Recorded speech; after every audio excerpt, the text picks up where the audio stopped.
সূরা calf. Rahman রহিম আল্লাহ তাআলার নামে। Calf. মর্যাদা সম্পন্ন কোরআনের শপথ, অবশ্যই আমি তোমাকে রাসূল করে পাঠিয়েছি। একথা অনুধাবন না করে বরং তারা বিস্ময় বোধ করে তাদের নিজেদের মাঝ থেকে কি করে একজন সতর্ককারী নবী তাদের কাছে এলো।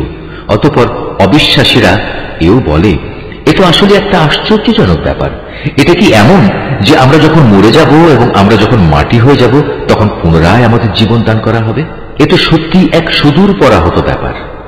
আমি তো এও জানি মৃত্যুর পর তাদের দেহ থেকে কতটুকু অংশ জমিন বিনষ্ট করে, আর আমার কাছে একটি গ্রন্থ আছে যেখানে সব বিবরণ সংরক্ষিত রয়েছে। উপরন্তু এদের কাছে যখনই সত্য এসে হাজির হয়েছে তখনই তারা তা প্রত্যাখ্যান করেছে। অতঃপর তারা সংশয়ে দোদুল্যমান থাকে। এই লোকগুলো কি কখনো তাদের উপরে ভাসমান আকাশের দিকে তাকিয়ে দেখেনি কিভাবে তা আমি বানিয়ে রেখেছি এবং কি অপরূপ সাজে আমি তা সাজিয়ে রেখেছি? কই, এর কোথাও কোনো ক্ষুদ্রতম ফাটলও তো নেই। আমি জমিনকে বিছিয়ে দিয়েছি নড়াচড়া থেকে রক্ষা করার জন্য। আমি তার মধ্যে স্থাপন করেছি মজবুত ও অনড় পাহাড় সমূহ। আবার এই জমিনে আমি উদ্গত করেছি সব ধরনের চোখ জুড়ানো উদ্ভিদ। মূলত প্রতিটি মানুষ যে আনুগত্যের দিকে ফিরে আসতে চায় এর প্রতিটি জিনিসই তার চোখ খুলে দেবে এবং তাকে আল্লাহর অস্তিত্বের পাঠ মনে করিয়ে দেবে। আকাশ থেকে আমি বরকতপূর্ণ পানি অবতীর্ণ করেছি এবং তা দিয়ে উদ্যানমালা ও এমন শস্যরাজি পয়দা করেছি যা কেটে কেটে আহরণ করা হয়। আরো পয়দা করেছি উঁচু উঁচু খেজুর বৃক্ষ যার গায়ে গুচ্ছ গুচ্ছ খেজুর সাজানো রয়েছে। এগুলো আমি বান্দাদের জীবিকা হিসেবে দান করেছি এবং আমি পানি দিয়ে মৃত ভূমিকে জীবন দান করি। এমনই মৃত মানুষদের কবর থেকে বেরিয়ে আসার ঘটনা সংঘটিত হবে। এর আগেও নূহের জাতি, রসের অধিবাসী ও সামুদ জাতির লোকেরা তাদের নবীদের অস্বীকার করেছে। অস্বীকার করেছে আদ, ফেরাউন ও লুতের সম্প্রদায়ও। বনের অধিবাসী এবং তুব্বা সম্প্রদায়ের লোকেরা তাই করেছে। এরা সবাই আল্লাহর রাসূলদের মিথ্যাবাদী বলেছে। অতঃপর তাদের উপর আমার প্রতিশ্রুত আযাব আপতিত হয়েছে। আমি কি মানুষদের প্রথমবার সৃষ্টি করতে গিয়ে এতই ক্লান্ত হয়ে পড়েছি যে এরা আমার পুনরায় সৃষ্টি করার কাজে সন্দেহ পোষণ করছে? নিঃসন্দেহে আমি মানুষদের সৃষ্টি করেছি। তার মনের কোণে যে খারাপ চিন্তা উদয় হয় সে সম্পর্কেও আমি জ্ঞাত আছি, কারণ আমি তার ঘাড়ের রগ থেকেও তার অনেক কাছে অবস্থান করি। এই সরাসরি জ্ঞান ছাড়াও সেখানে আরো দুজন ফেরেশতা, একজন তার ডানে আর একজন তার বামে বসে তার প্রতিটি তৎপরতা সংরক্ষণ করার কাজে নিয়োজিত আছে। ক্ষুদ্র একটি শব্দ সে উচ্চারণ করে না, যা সংরক্ষণ করার জন্য একজন সদা সতর্ক প্রহরী তার পাশে নিয়োজিত থাকে না। মৃত্যু যন্ত্রণার মুহূর্তটি সত্যি এসে হাজির হলে তাকে বলা হয়, ওহে নির্বোধ, এ হচ্ছে সেই মুহূর্তটা যা থেকে তুমি পালিয়ে বেড়াতে। অতঃপর সবাইকে একত্রিত করার জন্য সিঙায় ফু দেওয়া হবে। তখন তাদের বলা হবে, এ হচ্ছে সেই শাস্তির দিন যার কথা তোমাদের বলা হয়েছিল। সেদিন প্রতিটি মানুষ আল্লাহর আদালতে এমন ভাবে হাজির হবে যে তাকে হাঁকিয়ে নিয়ে যাবার জন্য সাথে একজন ফেরেশতা থাকবে। অপরজন হবে তার যাবতীয় কর্মকাণ্ডের প্রত্যক্ষ সাক্ষী। একজন বলবে, এ হচ্ছে সেদিন যেদিন সম্পর্কে তুমি উদাসীন ছিলে। এখন আমরা তোমার চোখের সামনে থেকে তোমার সে পর্দা সরিয়ে দিয়েছি।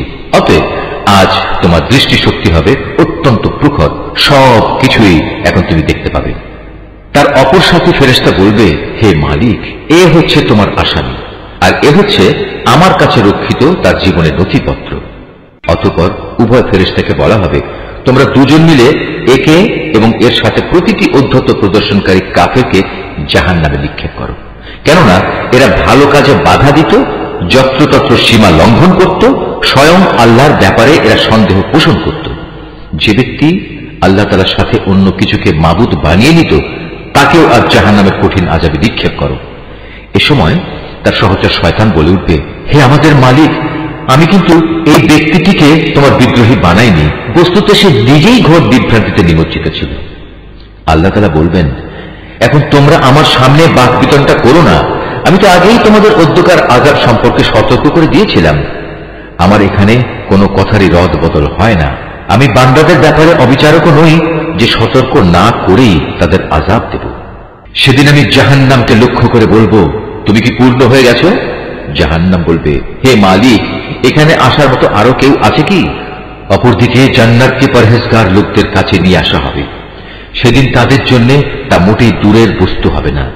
জান্নাতকে তাদের সামনে এনে বলা হবে, এ হচ্ছে সেই জায়গা যার প্রতিশ্রুতি তোমাদের দেয়া হয়েছিল।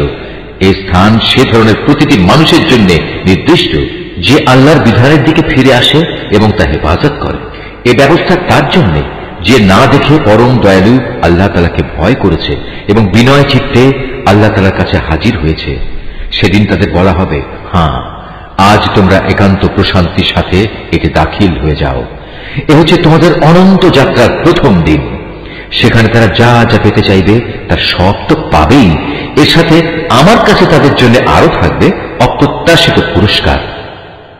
আমি তাদের আগেও অনেক মানব গোষ্ঠীকে ধ্বংস করে দিয়েছি যারা ছিল শক্তি সামর্থ্যে এদের চাইতে অনেক বেশি বড়। দুনিয়ার শহর বন্দরগুলো তারা চষে বেরিয়েছে, কিন্তু আল্লাহর আযাব থেকে তাদের কোনো পলায়নের জায়গা কি ছিল? এর মাঝে সে ব্যক্তির জন্য প্রচুর শিক্ষণীয় বিষয় রয়েছে যার কাছে একটি জীবন্ত মন রয়েছে, অথবা যে ব্যক্তি একাগ্রচিত্তে সে শিক্ষণীয় বিষয়সমূহ শুনতে চায়। আমি আকাশমালা, পৃথিবী ও উভয়ের মধ্যবর্তী যা কিছু আছে তা সব কিছু 6 দিনে সৃষ্টি করেছি। কোন ক্রান্তি আমাকে স্পর্শ করেনি। অতএব হে নবী, সৃষ্টি সংক্রান্ত ব্যাপারে এরা যা বলে তাতে তুমি ধৈর্য ধারণ করো। তুমি যথাযথ প্রশংসার সাথে তোমার মালিকের পবিত্রতা ও মাহাত্ম্য ঘোষণা করো, সূর্য উদয়ের আগে এবং সূর্য অস্ত যাবার আগে। রাতের একাংশ তার পবিত্রতা ও মহিমা ঘোষণা করো এবং সাজদা আদায়ের কাজ শেষ করে পুনরায় তাঁর তাসবিহ পাঠ করো। সেদিন দূরে নয় যেদিন একজন আহ্বানকারী একান্ত কাছ থেকে সবাইকে ডাকতে থাকবে। সেদিন তারা কিয়ামতের মহাগর্জন ঠিক মতোই শুনতে পাবে। সেদিনটি হবে কবর থেকে উত্থিত হবার দিন। সত্য কথা হচ্ছে, আমি জীবন দান করি, আমি মৃত্যু ঘটাই এবং সবাইকে আবার আমার কাছেই ফিরে আসতে হবে। সেদিন তাদের উপর থেকে কবরের মাটি ফেটে যাবে। যখন তারা দ্রুত হাসরের মাঠের দিকে দৌড়াতে থাকবে, বলা হবে, এ হচ্ছে হাসরের দিন। মূলত আমার জন্য এটি একটি সহজ কাজ। হে নবী, এরা যা কথাবার্তা বলে তার সব কিছুই আমি জানি। তুমি তো তাদের উপর জোর জবরদস্তি করার কেউ নও।